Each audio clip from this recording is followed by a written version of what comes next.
welcome to this week's edition of Outlook. I'm Barbara Deeb.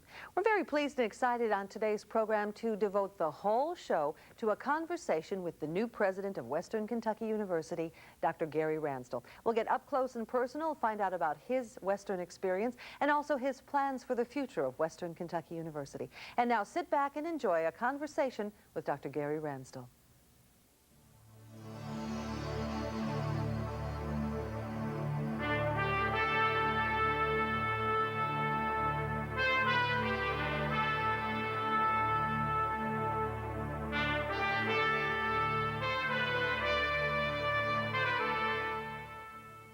Probably read or seen something about him, but now's an opportunity to kind of get to know him, all of you out there in TV land. So they're going to be scrutinizing you. Good. You're here Good. and finding out all about you. You know, this is your first week on the Hill, and we appreciate your taking time to be here. I know it's been a very busy, overwhelming sort of week, and you really haven't gotten your foot into things yet, but this is a kind of a fun time when we can talk about what your plans are. You can dream a little bit and philosophize with us, if you will. So let's start with that. When people look at you and they say, what will the Ransdell era be? What would you like that answer to be? Well, I would have to preface that with indicating how pleased I am with some of the indicators that I'm beginning to sense and observe and see as I begin my new tenure at Western. This is the third time that I've had the opportunity to work for Western. But I believe that timing is fortuitous for me and for Western at this point in time, with what has taken place in Frankfurt with the Governor's Initiative and House Bill 1 and the opportunities for higher education to begin to identify what it's capable of becoming, and each institution making up its own part of that whole, and really begin to receive some resources from the state that we've not been able to receive in recent years. Although to earn those resources, we're going to have to reallocate some of our own resources to our priorities, to identify what our priorities are. But we are in a position to partner with the state to make progress, and that's a bit unusual. There are probably 49 other colleagues at institutions in 49 other states who would like to have happening what is beginning to take place in Kentucky in that regard.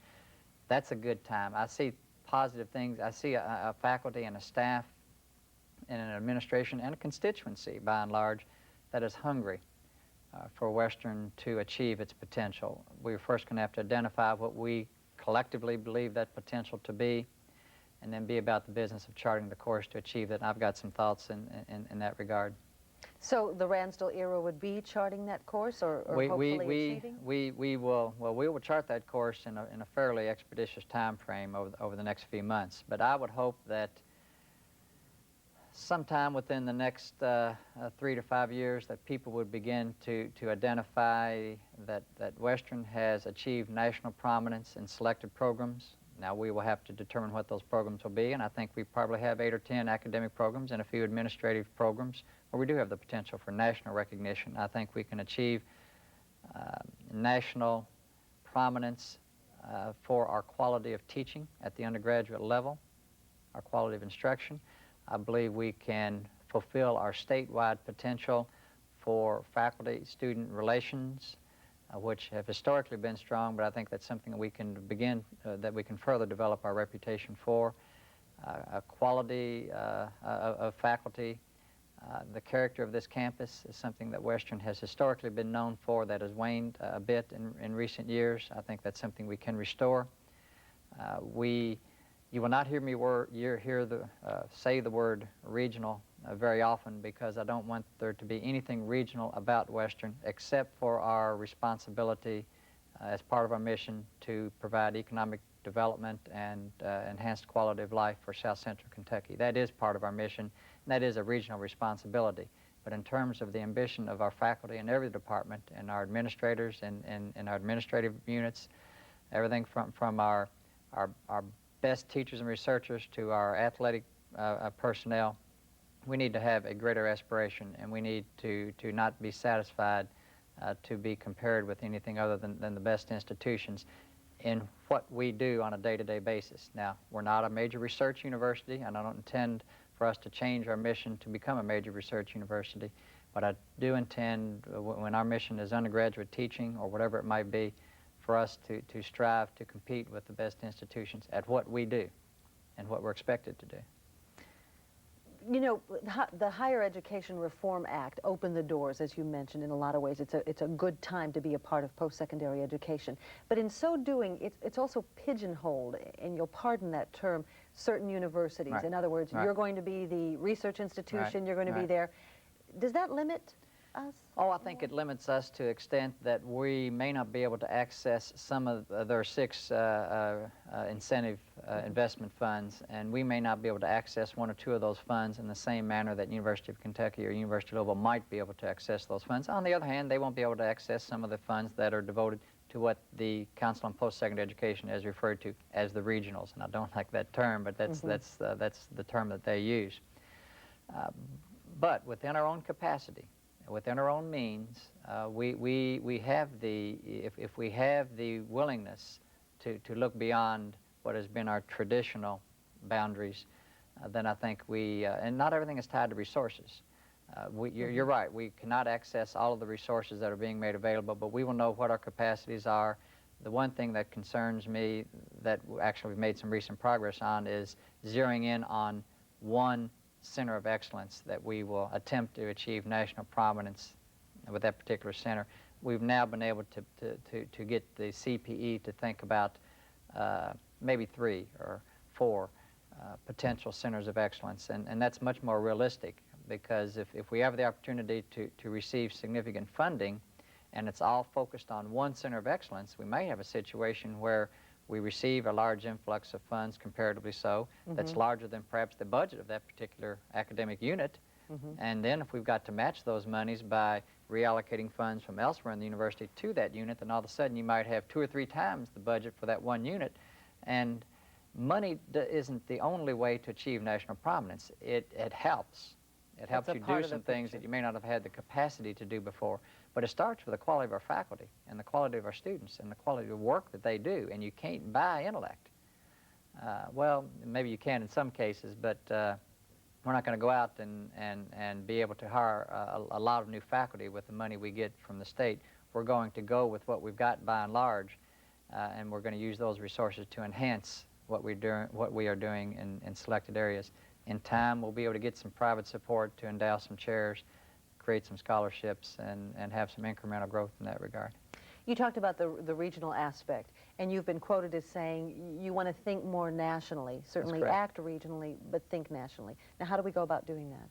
Well, we have to act regionally because we have a responsibility to the citizens in our part of the state, in south central Kentucky. And our business faculty and our faculty in the life sciences and other disciplines, education, simply have to conduct sponsor research and provide serious service to our region to improve the quality of life for all of us who live here. We have to act regional in that regard. Our actions have to speak louder than what we say we want to do or what our mission says we should be doing.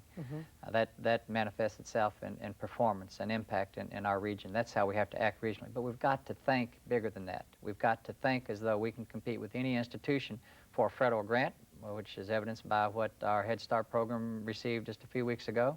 That's an example. If our faculty have the ambition and have the willingness to put in the time and effort to develop a program that can achieve national prominence and compete with the best institutions, we have a number of departments that are capable of doing that, and that's why we've got to think nationally and act regionally. Kind of strike a balance is what I'm hearing from you, that we can't forget about either, and yet they have to kind of work in consort. Every academic department needs to determine those institutions at the undergraduate level, and I'm not talking about becoming a major graduate institution. That's not our mission, but at the undergraduate level, each academic department needs to focus on those institutions who do well,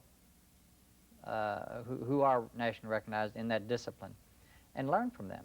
What are they doing that we can begin to emulate, that we can begin to do? Not that we want to be a clone of anybody else. We simply want to identify who is recognized as the best in those respective endeavors and take a page out of their book. You come in and you've got Western 21, you've got moving to a new level, which were implemented before you got here. All right. So where do those things stand? Well, first of all, they're great building blocks. We don't have to reinvent a strategic planning process, and I know how consuming that can be for a campus, and I expect at some point in time it was relatively consuming here. So my plan is to take an institutional review that's currently in the process of being prepared. The review team was here a few weeks ago. I met with them. They met with numerous people across campus. And take that institutional review, which is due in about 2 weeks, and use that as the basis to begin charting our course. Change is a word I keep hearing, though, and you know, you can already see some people cringing because when a new guy or new woman comes in right away, change is often a factor. Change is fun. Change is fun. Doesn't always have to be bad. Not at all. Not at all. No.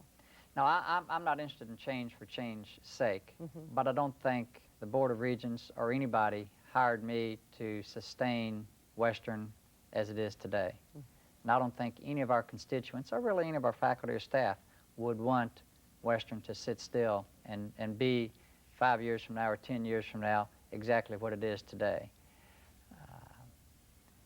On the other hand, I have heard from enough people who maybe feel like that Western maybe isn't quite what it was 10 or 15 or 20 years ago in terms of strength and position in this state and in the Southeast.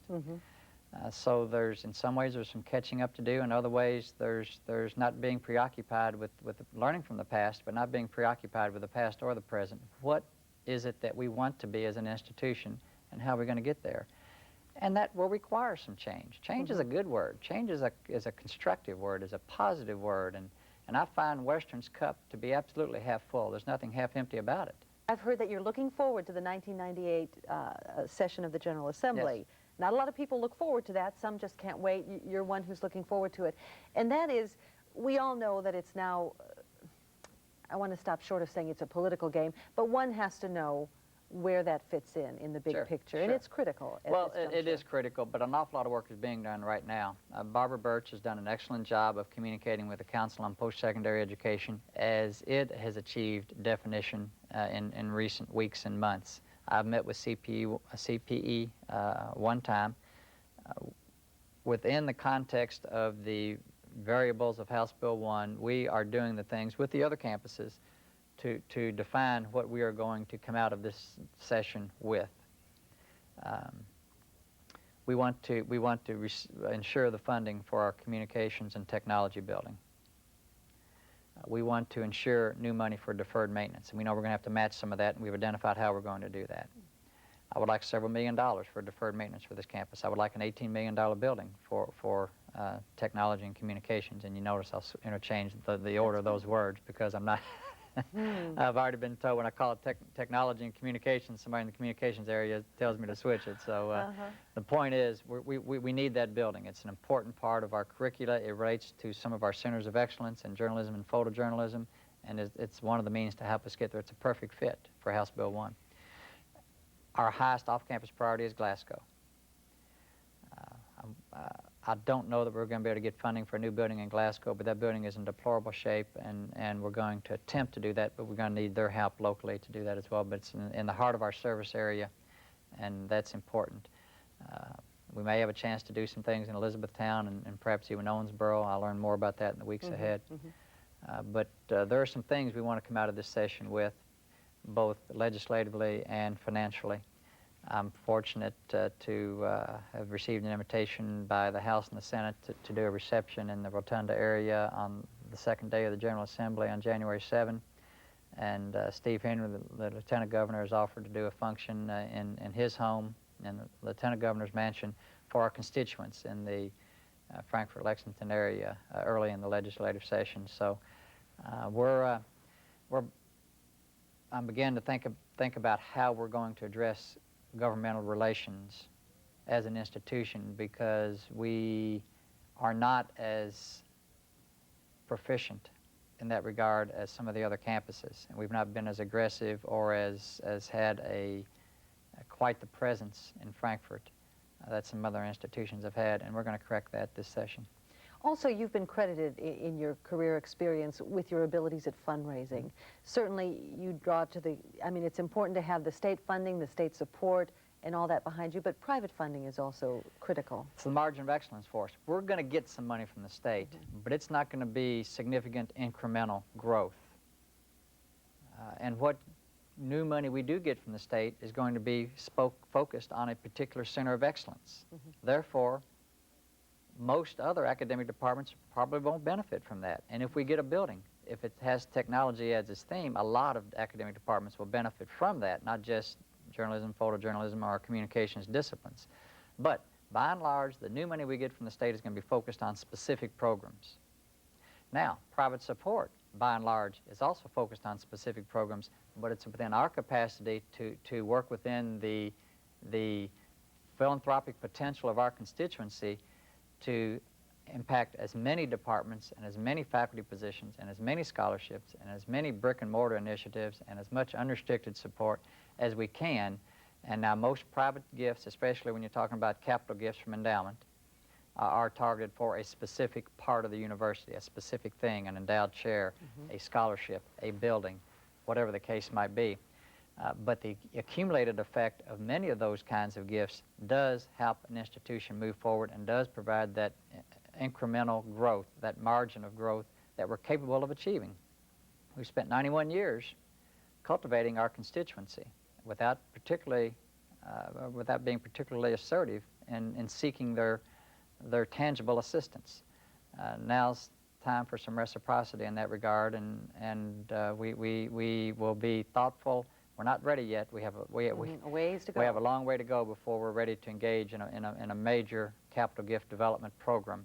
But you see that as down the road? But I see that as down the road, and there are just some fundamental things that we have to put in place in order to be able. There's been a lot of talk about it, but that's all there's been. And if we would have started a major campaign of sorts, it would have been difficult to be successful. There are a few more things we have to get in place, but I'll be meeting with the WKU Foundation Board shortly in that regard. And I know that roadmap well and what we're going to have to do to get there.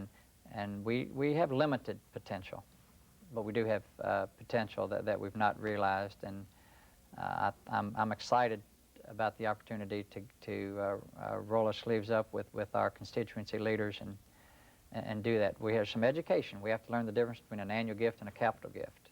Annual gift typically coming from annual income and a capital gift coming from capital assets. And we've been calling a lot of annual gifts major gifts, and there's some sights to be raised internally and externally before we can gain the momentum that's going to propel us forward.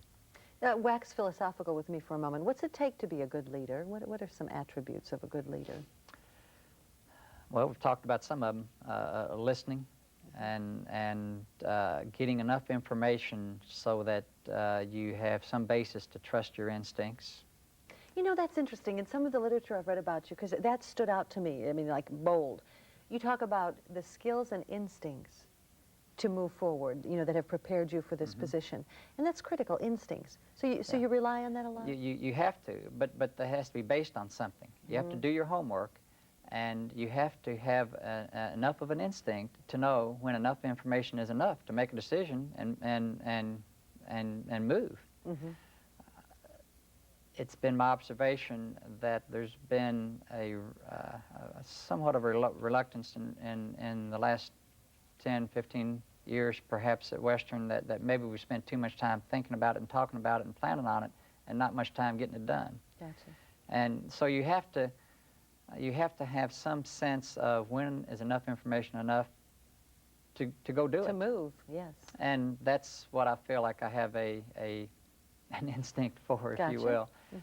But leading by example, I won't expect anybody at Western to do anything that I'm not willing to do myself. Now, there'll be a lot of people who have the capacity to do a lot of things I can't do. My job is to provide that vision, help them any way I can, and provide the encouragement and the empowerment for them to do it,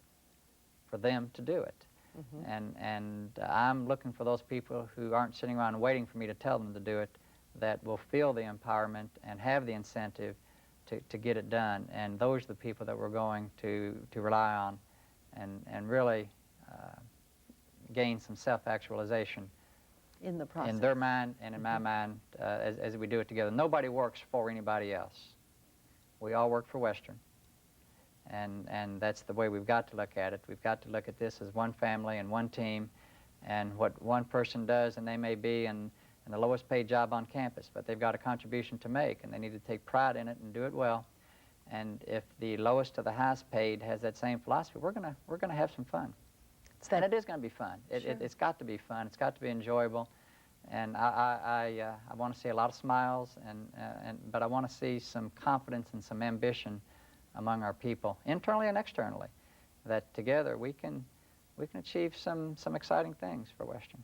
And Western is near and dear to you. You spent your undergraduate years here. You got your graduate degree here. You met your wife here. You were married. Tell us a little bit about your... You're getting me emotional here in a minute. Well, don't be doing that. But the Western experience. So this is more than... It is very dear to us. Julie and I met our sophomore year, and I recall the places where we walked across campus.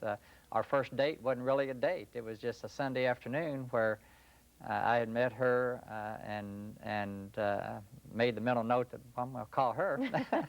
and I remember that first Sunday afternoon just walking across campus, and we sat on the hillside behind Grice Hall, between Grice Hall and the Ivan Wilson Center, which wasn't built at the time, and just sat there and talked for 3 or 4 hours, and before we ever had a date.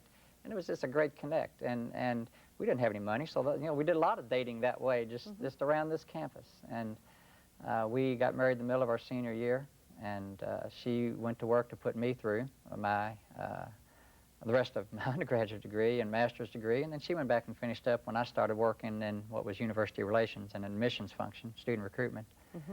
And we went up to Indiana for a couple of years and finished my degree at Indiana University, and came back in the alumni office, and it was at that point that I realized that I've got some ambition for this place, and yeah, I might like to come back here and lead this place one day, but I knew that I couldn't stay here and achieve what would have to be achieved in order to come back and help Western define a roadmap for where it's going to go. I just have to believe that if you want an institution to be more than it is, you've got to bring to it insights and perspectives from some of the better institutions to which it might aspire. Absolutely. I've spent 18 years at Southern Methodist University and Clemson University. And while I didn't sit down in 1981 and say, I'm going to go to SMU and I'm going to go to Clemson, Right. I'm going to learn, I determined that I needed to go to important national institutions and be a sponge, learn everything I could, observe, and take notes. And be part of transformational procedures at those institutions, so that someday I might have the opportunity to come back to Western and help Western transform itself. And that's an important statement, help Western transform itself. I can't do it. I can't do it. It's going to take the whole team. But help Western transform itself into an institution of significant prominence in higher education in this country. So the academic programs are a priority, but we're going to be strong in all of our student activity programs. I want them to not be content to be second to anyone. I want our athletic program to aspire to achieve success at the national level. I've already told the Hilltopper Athletic Foundation that if that's to happen, they've got to do it. It's got to be the private resources that give us that margin of growth. Our institutional budget is set, and I'm not going to take money away from them, but they're not going to get a lot more money from the ENG budget. So in a lot of ways, it's behavior modification. We've got to start thinking in a different way. We've got to expand our line of thinking, move higher. We can be ambitious and successful too, but we've got to begin generating some momentum to allow us to get there, and that's more mental than it is physical or financial. Along the way. We're going to have to stop there, but it's been a pleasure. We'll get you back in here along the way to see how we're going. Great. Good luck to you. Thank you for joining us. We've been talking with Western Kentucky University's new president, Dr. Gary Ransdell. Thanks for joining us.